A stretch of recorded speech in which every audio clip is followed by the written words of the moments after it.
سلام، خوش اومدین به یوتیوب چنل من. خوشحالم که من رو دنبال میکنین. امشب قراره یکی از شعرهای به یاد موندنی رو براتون بخونم به اسم نشناختی. یک شبی مجنون نمازش را شکست، بی وضو در کوچه لیلا نشست.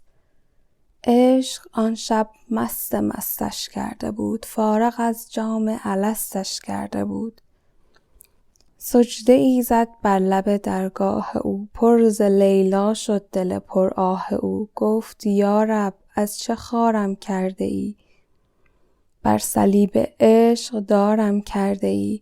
جام لیلا را به دستم داده ای، واندرین بازی شکستم داده ای. نشتر عشقش به جانم میزنی، دردم از لیلاست آنم میزنی.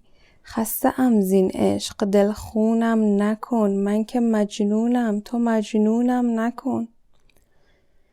مرد این بازیچه دیگر نیستم، این تو لیلای تو من نیستم. گفت ای دیوانه لیلایت منم، در رگت پیدا و پنهانت منم. سالها با جور لیلا ساختی، من کنارت بودم و نشناختی. عشق لیلا در دلت انداختم، صد قمار عشق یک جا باختم. کردمت آواره صحرا نشد، گفتم عاقل میشوی اما نشد. سوختم در حسرت یک یار ابد، غیر لیلا بر نیامد از لبت. روز و شب او را صدا کردی ولی، دیدم امشب با منی گفتم بلی.